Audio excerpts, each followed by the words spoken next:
할렐루야. 오늘은 사망 진단 후 보게 된 공중강림과 새 예루살렘 성을 증거하도록 하겠습니다. 나의 힘이 되신 여호와여, 내가 당신을 사랑하나이다. 우리가 믿는 그 하나님은 지금도 살아계시고 오늘도 이곳에 임재하시고 역사하시고 계십니다. 지난 영상에서는 그 무섭고 무서운 하나님의 심판대 앞에서 영원한 지옥에 떨어진 인생을 버리지 아니하시고 살려주신 하나님 아버지께서 보여주시고 알게 하셔서 깨닫게 하신 그대로를 증거하겠습니다. 오늘은 수년 전 기도 중에 주님께서 충만한 성령으로 임재하셔서 내 백성, 내 신부들을 찾으러 오시겠다는 성경에 기록된 말씀대로 저의 영안이 열려서 환상으로 보여주신 공중에 나타나신 예수님과 새 예루살렘 성에 대해서 본 그대로를 증거하고자 합니다. 제가 불 성령 충만을 받은 후 권능을 받고 여러 가지 병을 고칠 수 있게 된 간증을 들으신 후 계속 증거하도록 하겠습니다. 저는 고3 때 사망 진단 후 영원히 육신을 벗어나 천국 심판대 앞에 섰다가 다시 살아났지만 그때는 어렸고 저 역시 육신을 가진 사람인지라 세상 길로 다시 달려갔다가 30대에는 백혈병 진단으로 6개월 시한부 인생이 되었습니다. 저는 천국과 지옥을 보고 왔기 때문에 그 불타는 지옥에는 결단코 갈 수 없다는 각오로 다시 살려주시면 주님의 일을 하겠습니다. 다시 한 번만 저한테 기회를 주세요 라고 금식하면서 부르셨는데 그때 주님은 저에게 다가오셔서 머리부터 발끝까지 불같은 성령으로 충만케 하셨고 그 순간 저의 양손에는 성령의 그 기운이 흘러나오기 시작했습니다. 불의 처럼 갈라지는 것이 진동하면서 벼락을 덮치듯 성령의 불이 제 몸에 임했습니다. 그때부터 저에게 성령에 임하신 성령의 능력으로 안수하면 여러 사람들이 여러 가지 질병이 고쳐지게 하셨습니다. 지금부터 몇 달 전 어느 권사님이 폐암 3기에서 4기로 갔을 때 저를 찾아왔었습니다.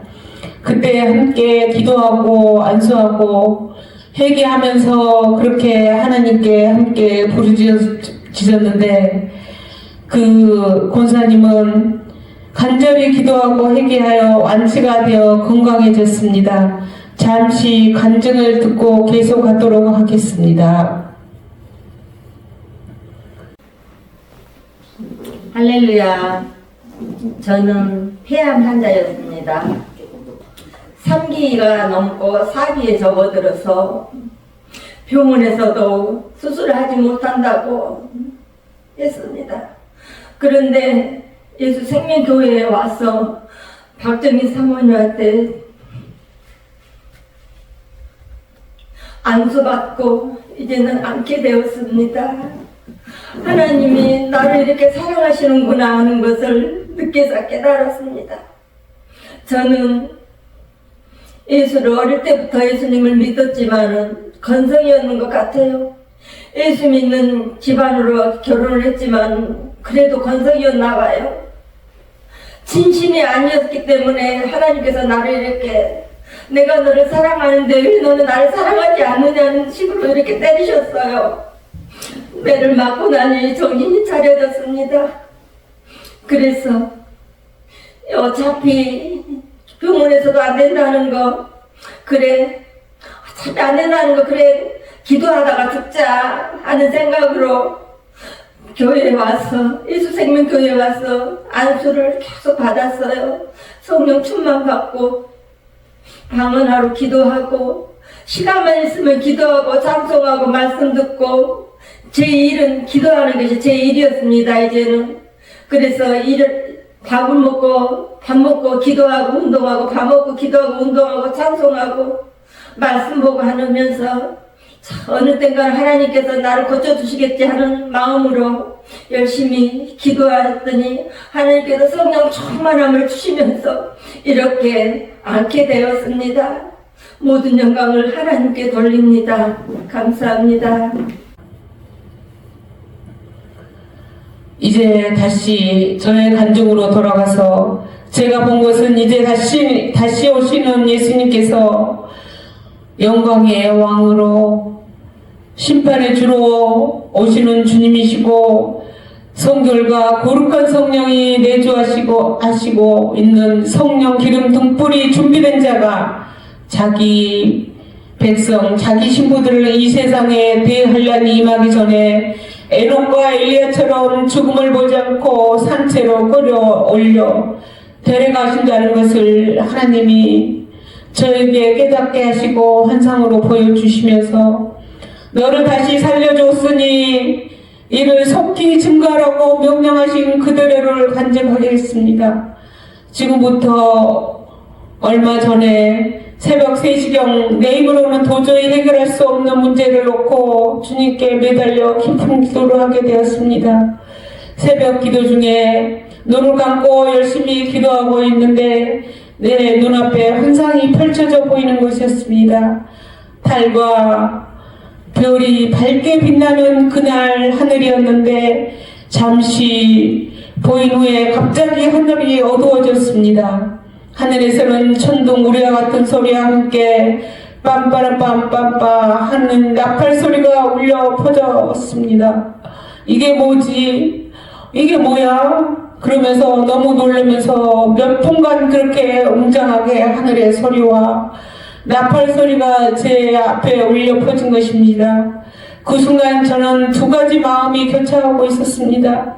아, 내가 그토록 기다리던 주님이 이제는 나를 데리러, 신부들을 데리러 오시나 보다. 혹시 기쁘기도 했지만 혹시 내 이름이 안 불러지면 어떡하지? 내 이름이 안 불러지면 나는 지금 어떡하는 거지? 하고 두 마음이 교차하던 중 묘지들이 보이고 무덤 속에 있는 자들이 향하여 그 이름이 불러지더니 무덤 속에서 하나 둘씩 하얗게 변하여 흰 옷을 입고 올라가는 것을 보았습니다. 그러고는 우리나라에서 제일 큰 대형 병원, 대형 교회에서는 그 교회 지붕의가 열려지더니 제일 큰 교회라고 제가 기억하고 있는데 거기서는 4-5명이 변하여 올라가는 것을 보았는데 그날 그 시에는 이렇게 숫자가 많지 않단다. 이 신부들이 그렇게 많지 않다는 걸 알게 하시고 깨닫게 하셨습니다.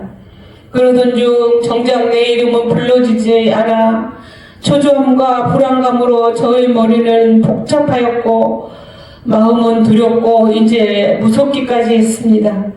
남들은 흰 옷을 입고 다 올라가는데 나의 발은 왜 이 땅에서 붙어 있어서 떨어지지 않는 거지? 그 순간 저는 사력을 다하여 간절히 외쳤습니다. 주님, 저 모르세요? 저 모르시나요? 저 박정희 모르세요? 저 진짜 모르시에요? 눈물을 흘리면서 정말 간절히 외쳤습니다. 제 이름도 불러주세요. 제 이름도 불러주세요. 울부짖으면서 목이 터져라 주님께 그렇게 외쳤습니다. 그러던 중 빵빵빵빵빵 하는 나팔 소리가 다시 울려 퍼지더니 분명하게 제 이름 박정희라고 내 이름이 불려진 것입니다. 그 순간 저의 몸이 순식간에 하얗게 변화해서 올라갔습니다. 그것은 제가 고3 때 사망에서 본 천국의 심판대 앞에서 공중에 떠있는 빛나는 성으로 옮겨진 듯한 그 천국이 옮겨진 듯한 곳인데 여기가 새 예루살렘 성이다. 여기가 새 예루살렘 성이다라는 음성이 들렸습니다. 아, 드디어 나는 그 아름다운 예루살렘 성에 도착해서 여기에 올라간 것입니다. 밑에는 아무것도 없는 대기권의 밖에 우주 공간이었던 것 같습니다. 황홀함과 환희의 기쁨, 그 자체의 천국인데 공중에 떠 있었습니다. 아, 난 이제 이곳에서 주님과 함께 아무 슬픔, 눈물, 고통이 없는 이곳에 주님과 함께 영원히 살게 된다는 것을 알고 너무나 좋아서 그때는 기쁨의 눈물을 한량없이 흘렸습니다. 그동안 육신의 장막을 입고 세상 궁파, 모진, 고난, 고통을 겪으면서 살아온 세월들이 지쳐 지나가면서 이제는 세상 눈물 없는 이 천국에 내가 진짜 왔구나, 진짜구나, 이 황홀한 기쁨은 정말 말로 표현할 수 없었습니다. 그 새 예루살렘 성에 제가 머문 시간이 약 30분 정도 지난 것 같았는데 다시 순식간 찰나에 저는 훅 하면서 이 세상으로 툭 떨어져 내려왔습니다. 환상으로 본 것이었지만 그 순간은 충격이었고 내가 결코 원하지 않는 일이 일어난 것이어서 그때는 또 슬펐습니다. 한참을 울고 있는데 크고도 웅장한 주님의 음성이 들려왔습니다. 내가 본 그대로 이런 날이 곧 다가올 것이니 너는 이런 사실을 속히 세상 사람들에게 전하여라. 올라감을 본 그대로 공중에서 다시 온다는 것을 전해라라고 우레와 같은 음성으로 2번 말씀하셨습니다. 올라가심을 본 그대로 오신다는 것입니다. 저는 이 한상의 은혜를 받고 마태복음 24장 29절 그날 환난 후에 즉시 해가 어두워지며 달의 빛을 내지 아니하며 별들이 하늘에서 떨어지며 하늘의 권능들이 흔들리더라. 그때 인자의 징조가 하늘에서 보이겠고 그때 땅의 모든 족속들이 통곡하며 그들이 인자가 구름을 타고 능력과 큰 영광으로 오는 것을 보리라. 31절 그가 큰 나팔소리와 함께 천사들을 보내리니 그들이 그의 택하신 자들을 하늘 이 끝에서 저 끝까지 사방에서 모으리라라고 기록하신 성경 애언 말씀이 무엇인지 확실히 알게 되었고 더 굳세게 믿어졌습니다. 마태복음 25장에 기록된 열처녀 부위처럼 졸다가 반들어버린 열처녀 교회가 깨어날 때가 온 것입니다. 천국은 성령 기름 등불을 준비한 지혜로만 자만 들어갈 수 있다고 기록하였습니다. 주님 재림을 기다리고 이스라엘 전쟁의 역사와 제3점 성경과 암송아지와 핵전쟁을 연구하고 책을 만들어 팔 정도로 많이 안다고 하여도 땅에서 1mm 못 올라간다는 사실을 기억해야 합니다. 누가 그런 신자들입니까? 바로 신랑 맞이러 나간 신부들 중 등불기름 준비하지 않은 5처녀이라고 주님 분명히 알려주셨습니다. 이 미련한 5처녀들은 얼마나 억울하겠습니까? 다시 오시는 주님을 맞이하려고 나름대로 그 영혼의 때를 기다렸으나 세상 향락, 세상 사랑의 주사를 맞고 마취되어 육신 정욕에 썩어질 일에만 몰입하다가 성령 기름이 소진되어 믿음의 등불이 거의 꺼져버린 신자들을 의미하는 것입니다. 세상을 사랑하는 그 미련한 5처녀들을 구원의 예복은 세상 구정물로 오염되어 도저히 신랑 예수 맞이하면 혼인잔치에 입고 나갈 수 없을 정도이거나 세상 임금과 짝하여 예복을 완전히 벗어버리고 벌거벗은 상태에서 있으면서 교회에서 믿음 생활을 한다는 신자들을 의미하는 것입니다. 그런 이유로 주님께서는 마태복음 7장 22절 나더러 주여 주여 하는 자마다 다 천국에 들어갈 것이 아니요 다만 하늘에 계신 내 아버지의 뜻대로 행하는 자라야 들어가리라고 말씀하시면서 마태복음 25장 1절 그대로 성령 기름 등불 빛나는 신부들만 신랑을 맞이하게 된다고 예언하시면서 죽어서나 살아서나 주님을 만나려면 무엇을 준비해야 할지를 미리 알려주셨던 것입니다. 지금 이 시대는 1월 성신의 자연 계시나 성경 말씀의 특별 계시나 모두 만왕의 왕 예수님께서 자기 백성 찾으러 오신다는 예언의 말씀이 현재 진행으로 이루어지고 있고 그 재림의 나팔소리, 애언의 말씀들이 현실로 나타나는 징조들로 가득한 시대입니다. 진실한 회개기도와 결단으로 세상 살아가는 마음을 단죄 청산하시고 하루속히 목숨보다 더 소중한 성령 충만 받으시고 믿음의 기름 등불 밝게 밝히어서 하나님의 나팔 소리와 함께 곧 오시는 신랑 예수님을 맞이하시기 바랍니다. 대형교회 목사님께서 이런 걸 알려주셨으면 더 빨리 더 많이 복음을 전하고 이렇게 알려줬을 텐데 저처럼 부족한 저에게 이런 걸 주님은 깨닫게 해서 지금이나마 하나님의 명령이고 나의 사명이기 때문에 이렇게 외쳐봅니다. 오늘도 간증을 허락하신 하나님께 모든 영광을 돌립니다. 감사합니다.